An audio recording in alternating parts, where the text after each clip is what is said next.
Magandang hapon no mga boss, mga kamping, mga kabunyog. Off topic muna ho tayo dito sa politika, no.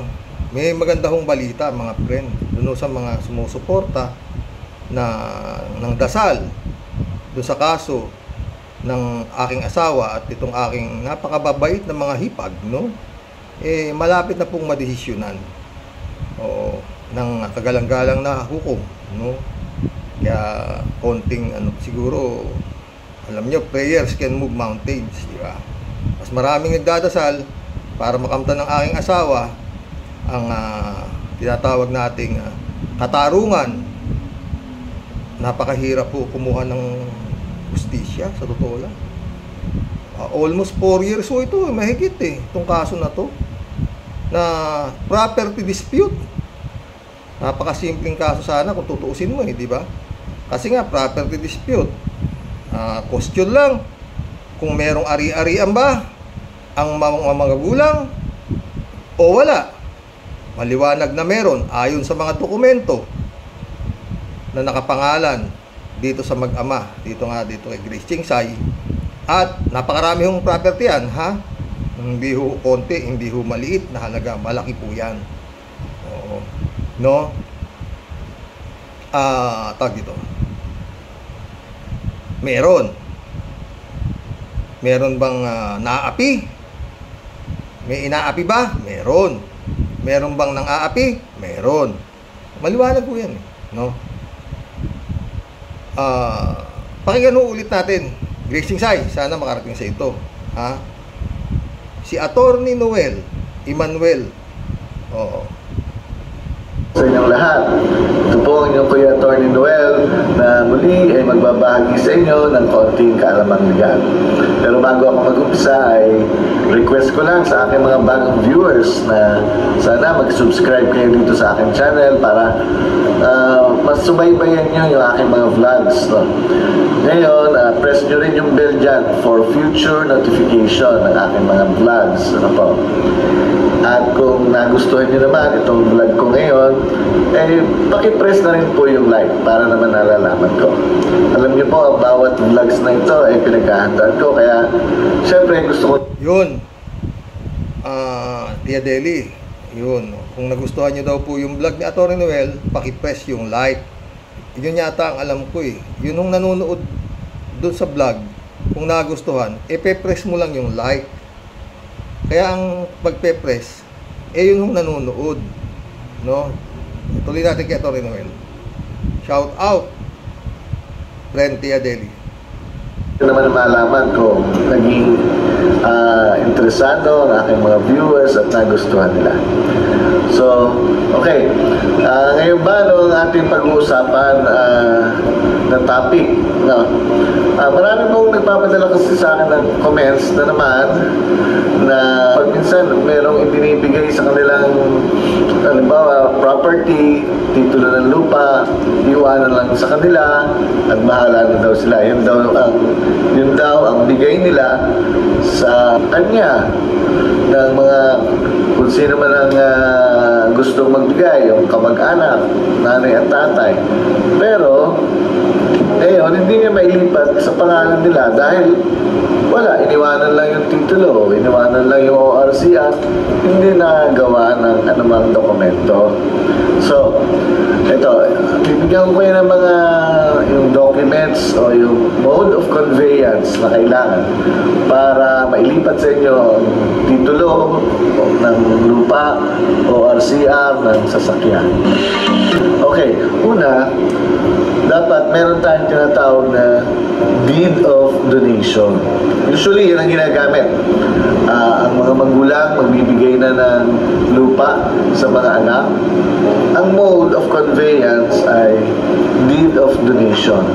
Ang donor doon ay yung parents at yung donee ay yung pagbibigyan o yung anak.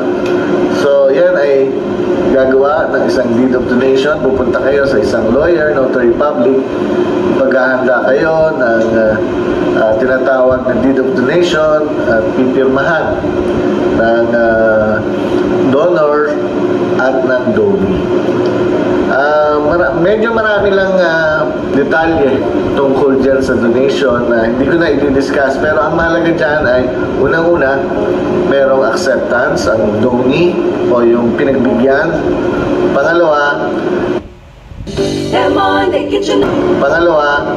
yung nagbigay ay hindi dapat mawawalan yung, halimbawa mga anak niya ay 3, sa isa lang niya idodonate yung property, mawawalan ng mana yung 2, hindi yun pwede. Opo, yun ang isa sa general rule dyan sa donation.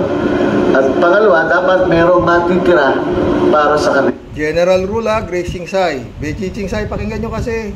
Mamaya, mayroon na naman akong masakit sa ulo ng mga pinagagawa ninyo kayong dalawa sa aking mga anak. Kapag nag-donate ka. So, yan ang mahalagang mga detalye tungkol dyan sa donation. At ang isa pa ay yung sinasabi nilang ang donation ay kung merong condition ay dapat ma-fulfill o magawa nung donee bago mapasa kanya yung property. So tandaan po natin yan, kung halimbawa may binigay kayong property sa inyong mahal sa buhay, dapat merong mode. At ang mode ay yung deed of donation. Ayan, meron naman yung mga tinatawag na sa mga korporasyon. Hanggang dyan na lang tayo. Korporasyon na yan Yan lang ako sa deed of donation ni Atty. Noel, no? Alam mo, Grace Chingsay, Bechi Chingsay. Sa kape. Ngayon ko lang naiisip, no? Kaya medyo kinakabahan ako no?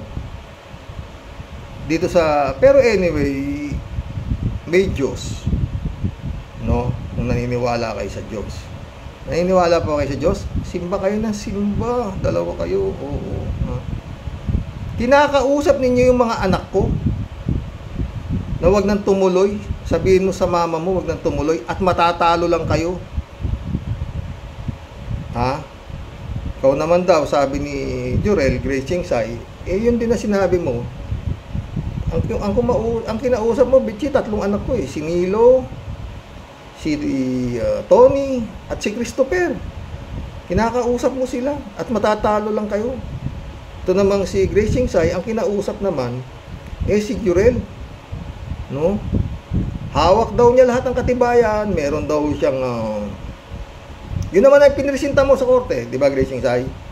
Na ikaw ang nakapangalan sa negosyo, no? Yun sinatawag na DTI, no? Ang pinag-uusapan, Grace Chingsay, property ng mga magulang mo. Walang pakialam yung property ng magulang mo dyan sa DTI na sinasabi mo.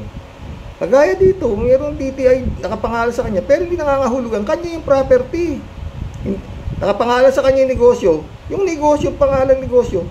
Hindi ko anong koneksyon ng nakapangalan sa kanya yung negosyo, yung property ang pinag-uusapan, ari-arian, no? At saka bakit yung sinasabi, bakit yung anak ko kinakausap ninyo? Bakit? Hindi ba pinatawag kayo ng kapatid ninyo sa barangay? 3 beses kayong pinatawag, 15 days notice, kaya 45 days dumaan sa proseso. At alam niyo mga friends, sa totoo lang, ang hirap dumaan talaga sa proseso kung gusto mong makamit ang katarungan, no? Talagang matagal. Ito nga, tagal Mabot kami yata, 4 na taon yata ito. Anyway, magdidesisyon naman na ang kagalang-galang na judge, no? May mga kaso, Grace Chingsay, makinig ka nga. Hindi yung gawa ka ng gawa na kung ano na, basta ka lang kakana na hindi na kailangan dumaan sa barangay court. Yung mabibigat na kaso. Itong kaso na to, na property dispute, hindi pwedeng hindi dadaan sa barangay kasi pwede naman itong mapag-usapan sa barangay. Komo? Sa barangay level lang matatapos to Kasi ang pag-uusapan nga lang, Grace Chingsay, kung may ari-ari ang maiiwan at kung may nagswaswapang. Ganun lang kasimple. Ha? Pero hindi nyo, inisnab nyo yung barangay court. Kaya napilitan yung barangay na mag-issue ng tawag dito, to file action in court. Kasi nga ayaw ninyong kausapin yung inyong kapatid. Pinakamabait na kapatid, paulit-ulit. Pinakamabait na kapatid, walang kasalanan. Di ba? Sa'yo. At wag mo akong ituturo na akong dahilan kaya ayaw mong bigyan yung kapatid mo. Yun ang nakalagay doon sa una mo, nauubusin ko. Hindi ako gago. Ha? Sana umuwi na sa inyo yan. Hoy, Gracing Sai, ilang panahon na lang. June 3, birthday niya, ha? Anibersaryo na namin. Walang wala. 48 years na kaming nagsasama. Hindi kami nagkahiwalay maski na isang araw. Meron kaming konting away, pero pagdating ng gabi, tabi pa rin kaming matutulog. 48 years. Malapit nang mag-50. Baka sa pagdating ng 50, saka walang pakakasalan sa simbahan to. Oo. Pero hindi kagaya ng iba, gaganda ng mga kasal, garbo, pero hindi naman sila nag-uusap. Bichi?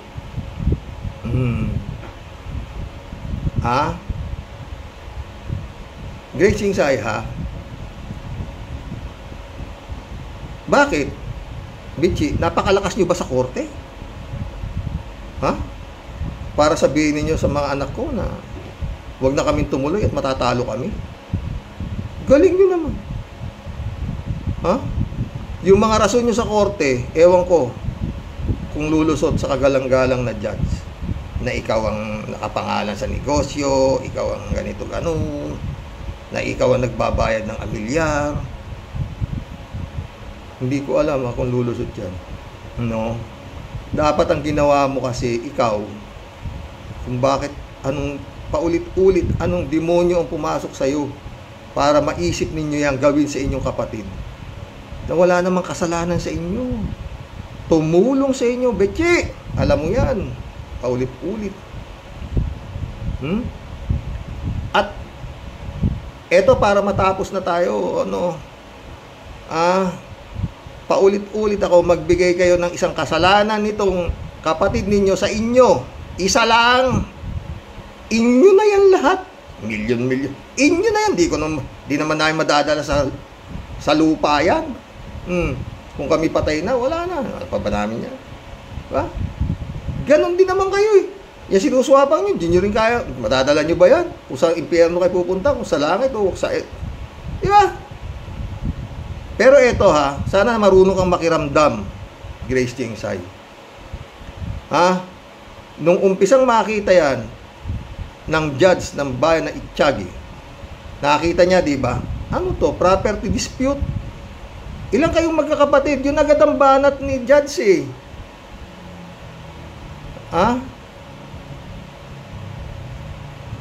Are you not willing to settle this amicably between you? What about you, attorney? Willing? Attorney, willing? O yun naman pala eh, nag-set ang kagalang-galang na judge ng mediation para mag-usap. 2 beses pa siyang nag-set. Pero pinatuloy mo pa rin yung kahayupan mo na ipinipilit mo yung mga kagaguhan na alibay mo sa korte. Alam mo, korte, dokumento ang pinag-uusapan dyan, hindi yung testigo. Dahil maraming testigo, kagaya nyo, mga false na ninyo. Meron ba? Tsaka paulit-ulit. Yan, deed of donation na pinagawa mo dyan sa ilalim ng puno ng akasya, meron din ako niyan. Nahanap ko nga eh. Yan ding abogado na yan ang gumawa. Yan ding sealed din niyang abogado na yan. Pero hindi ko nakita yung abogado kung itsura niyan eh. Kasi hindi naman nga siya. Peke nga. Kita mo, nung nagreklamo kami, biglang tinanggal yung notary public doon sa harapan ng pwesto niya. Kasi wala naman siyang karapatang magnotaryo dito. Doon pala siya sa Kawayan nagnonotaryo. Tsaka sa Alicia, dito wala siyang karapatan. Tsaka sabihin natin, kung totoo yung sinasabi mo, no, Gracing Sai,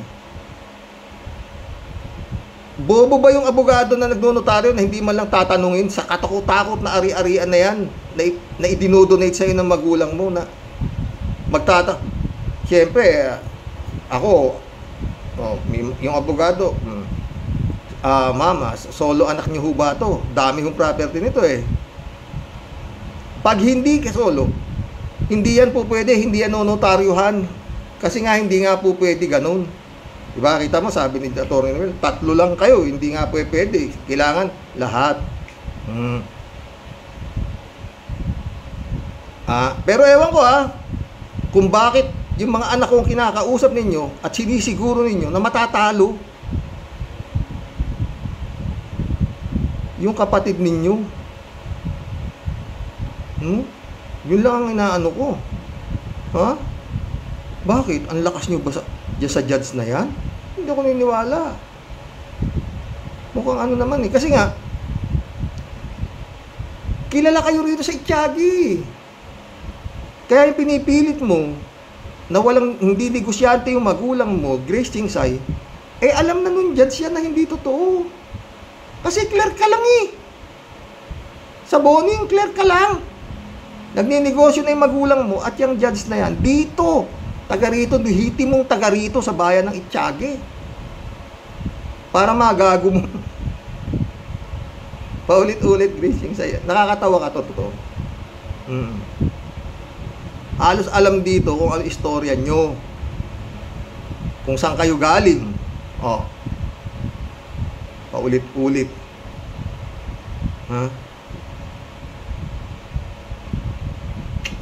Nung kunin ko ito, nising ko, walang laman ng bulsa nito. Paulit-ulit, tanungin mo yung nanay mo kung meron siyang naibigay na isang ginhawa sa buhay mula ito ng naging tao. Isa lang, yun na yan. Nabilan niya ng magandang damit o sapatos o whatsoever. Isa lang. Yun na yan. Di naman na. Nabuhay naman yung mga anak namin. Di naman kami nangaguto. Marami naman kasing nalalapitan ako eh. Tsaka yun nga, yung magulang ko, maski pa paano, merong pera. Pero hindi sindami ng kayamanan ninyo ngayon. Pero noon, mas meron siya. Diba? Doon nga lang kayo tumitira sa bahay namin. Pag pumunta kayo Manila, makikitira kayo muna sa bahay namin. Diba? Sinuwerte ka lang, Grace Chingsay, kaya wag mo nang habulin na makarma ka pa. Sa totoo lang. Taki mo, dala mo sa korte. Sabihin mo sa korte, ako bumili lahat niyan. Pati yung nanay mo, wala namang kasalanan sa mundo, binigyan mo pa, pinagsinungaling mo pa sa korte, dala-dala mo ron, naka-wheelchair. Mas malakas pa yata sa iyo itong nanay mo, sa totoo lang. Lahat ng arte, ginawa nyo. Hindi mo wala sa isip ko, Grace Chingsay. Nababalita. Kaya pala, pag nagkakasakit ang mga magulang mo, hindi namin nalalaman. Doon pa sa mga kargador nyo ng mais, nalalaman namin na. Kasi pag dumating dito yung isang kargador, kamusta? Sasabihin ng asawa ko, kamusta si mama? Kamusta si papa? Yung pala may sakit na si mama, saka dadalaw pa lang kami. Pala meron na kayong maitim na balak sa kanya. Pero Grace Chingsay,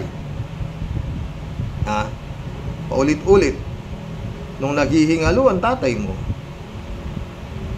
ako ang nagdala sa kanya sa ospital. Ako ang naghanap ng ambulansya na pwedeng magdala sa kanya. Abutido ako kasi sabi ng asawa ko pa, sa hanap nga ng oxygen, dumalaw si mama hindi makahinga si papang at timano, nataranta ako. Doon ako nakakuha sa rescue. At the same time, diniretso na namin sa Santiago. Ang bait ko sa inyo. PI kayong lahat, mga hype kayo. Paulit-ulit ako. Wala kayong paano mo naisip ninyo yan gawin sa kapatid ninyo? Ha, Bichi? Pinalalabas niyo yung magulang niyo, tanga? Sa korte? Na magdodonate siya sa isang anak, lahat ng kanyang ari-arian. Kalahati na nga yun sa'yo, Grace Jingsay. Gusto pa, swapangin mo pa lahat. Oh. Ang pinagpala mo, yung pinakaulol mong kapatid, na pati yung kabit niya, nagkabahay pa sa Santiago, inanakam pa. Walang ya. Di marmaya, ha? Nakaburol yung tatay mo, yung anak niya sa labas, kakalat-kalat dun sa bahay ninyo. Daan-daanan yung tatay mo na nakahimlay, nakaburol. Pero pinagpala mo, ha? Pero itong kapatid mo na tumulong sa inyo, hindi kayo nagdalawang salita. Lahat ng hanggang kaya niya, isang lapit nyo lang, hindi, walang hindi. Ha, Bichi? Alam mo yung Bichi ka, bakit? Ano ba namang anong kinain mo? Ha?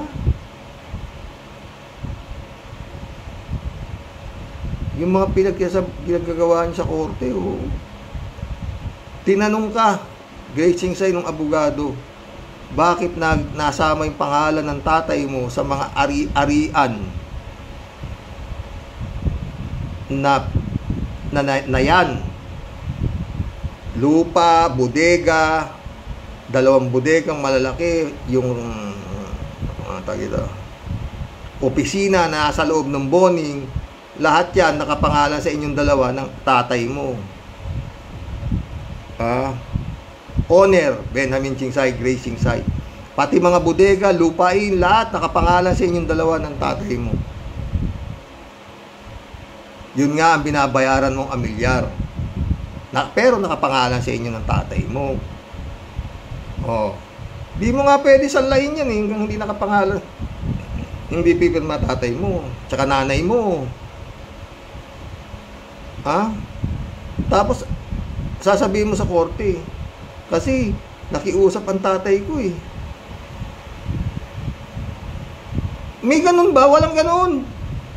Magulang ka, bumibili ng ari-arian yung anak mo, sasabihin mo, sa may pangalan mo. Walang ganun. Tapos sabihin mo, kaya mo lang sinama, maramdamin yung tatay mo. Walang kagaguhan.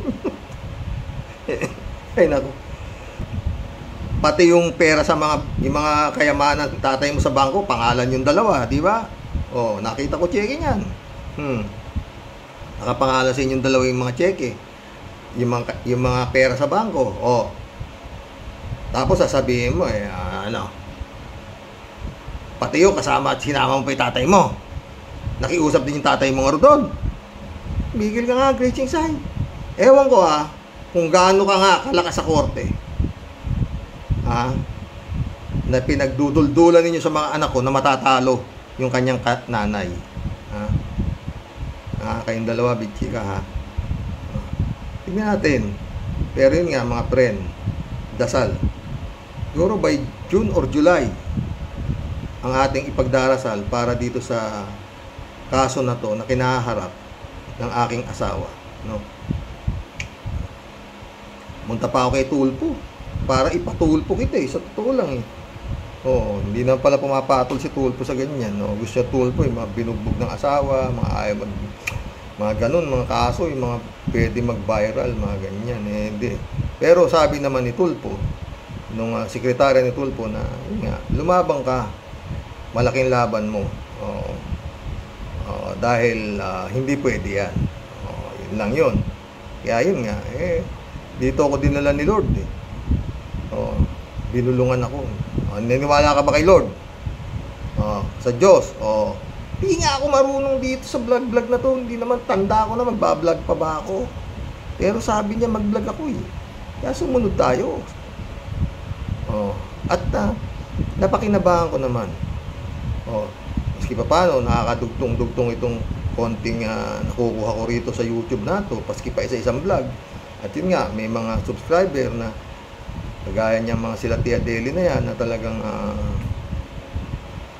papasalamat tayo. Marami pa dyan. Sila Pastor Jun Lagon o Gracing Say. Marami akong naging kaibigan dito. Maging anak-anakan ko, mga nasa abroad, mababait sila. O kakamping nga kami. O wala namang kakamping na si Raulo eh. Ha? O Gracing Say, hindi pa uli sa'yo ha. Paulit-ulit ako. Lumapit ka sa pare. Ikaw mismo sa sarili mo, alam mo na yung deed of donation na pinagawa mo sa ilalim ng puno ng akasya, katarantaduhan yan. Address nga lang niya, Soyong. Ang address ninyo nakalagay dyan, Soyong. Tagay Silawan Sur kayo. Ano ba yan? Pirma, peke. Yun lang ginawa ng judge na tinatry niyang matapos agad dahil mag-usap-usap na lang kayong magkakapatid. Sana dun lang nakaramdam ka na. Talagang anong klaseng, meron pang isang araw na hearing, lumabas yung abogado namin, si Mostoles, Atty. Mostoles. Galing siya sa loob. Tinanong sa misis ko, bakit magkano bang nihingi mo? Sinabi naman ng misis ko kung magkano. Konti lang yung hinihingi. Tala si Boy Chingsay, hardware sa grocery binigay mo. Pati laman, ha? Yung konting lang hinihingi sa'yo. Ano sabi mo nung bumalik yung sinabi ng abogado ko? Ayaw bigay, laban na lang daw. Doon lang talo ka na dapat doon eh. Bakit mo tatanungin kung magkano? Anong gusto mong hingin sa'yo? Gracing Say. Ha? Magkano gusto mong hingin sa'yo ng kapatid mo? Sa katakot-takot na kayamanang naiwan ng magulang mo. Swapan ka talaga eh. Mantalang doon kay Boy Chingsay, talaga naman todo ha. Talagang buhay na buhay. Negosyo. Diba? Ewan ko, basta bahala na Diyos sa'yo. Kayo, Bichi. Gusto nyo ba ganyan? Winasak mo yung ikaw ang nagwasak eh.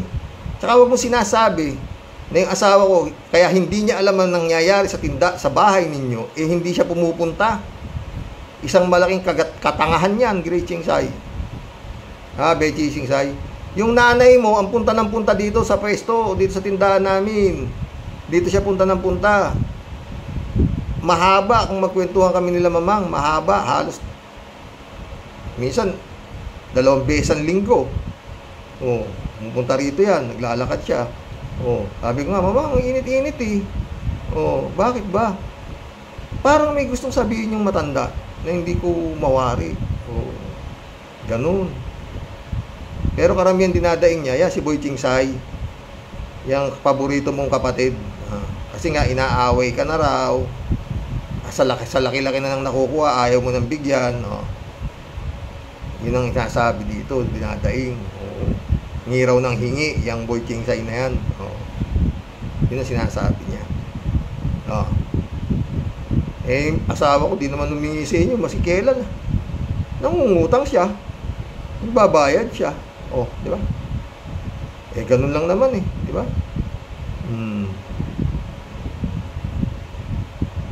Gracing Say, umayos ka.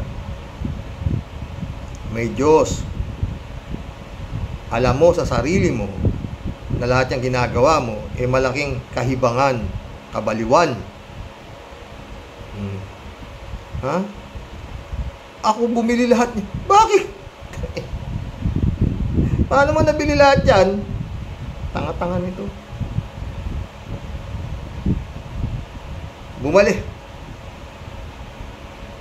Malis ako ng Saudi. Ulit. Pinakuha kita, Bichi. Bumalik ako. Yung kaparan, wala ka pa na. Clear ka pa rin. Kailan? Nauna pa nga ako sa inyo eh. Nagmais-mais na yan eh, di ba?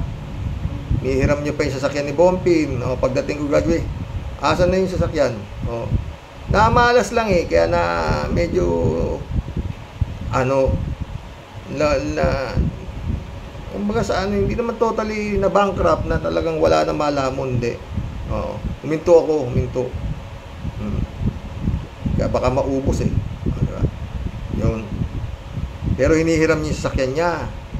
Yung sasakyan ni mama. Pati perang panglikid daw, humihiram ka pa. Oo. Tapos ngayon, winawalang niya mo siya. Gracing Sai.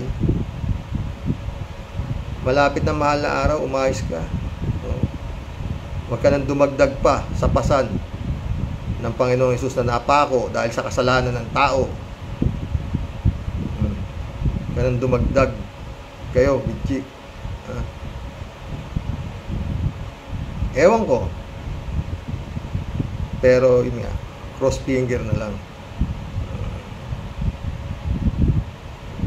Magkausap kami kanina nung abogado eh. Sabi talagang, kaya mo ayaw bigyan si Bompin. Kasi galit ka sa akin. Sabi sa akin ng abogado ko, tanong, Gracing Sai, ano ang kinagagalit mo sa akin? Isa lang. Anong ginawa ko sa iyong masama? Isa lang ang hinihingi ko. Sa inyo, nilalahat ko na kayo. Ang bait ko sa inyo. Oo.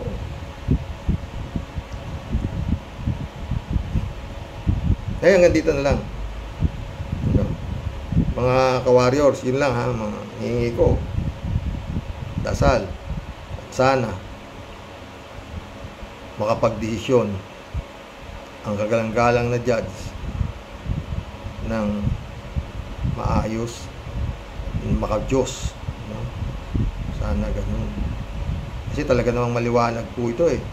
Talagang alam naman ng judge na talagang ginawa na lahat ng judge ang kanyang magagawa para maayos itong problema na to nitong magkapatid na to, itong magkakapatid na to. Pero nanaig ang kadiliman sa utak nitong si Gracing Sai na talagang ayaw niyang ibigay yung mana ng pinakamabait niyang kapatid. Pero yung pinaka sa lahat na kapatid niya na tumandang paurong kung kailan matanda na sa kapan ng babae, inanakan pa. Doon niya binigay todo.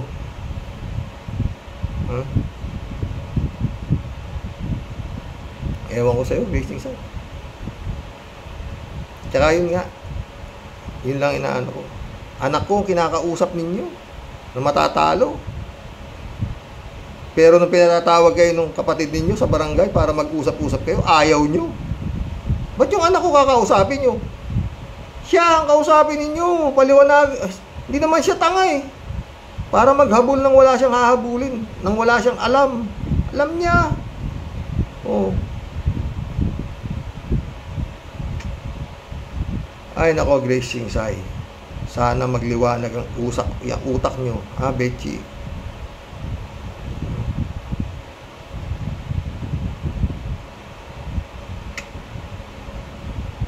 Kawawa yung mga kaluluwa nyo. Walang kwenta yan simba ng pagsisimba nyo. Sa ginagawa nyong kahayupan dito sa pinakamabuti nyong kapatid. Na nung panahong walang-wala kayo, hindi niya kayo pinabayaan. Walang daing, walang hindi. Lahat. Hanggang kaya niya. Lumapit kayo sa kanya. Bibigay niya. Magandang hapon, Gracing Sai.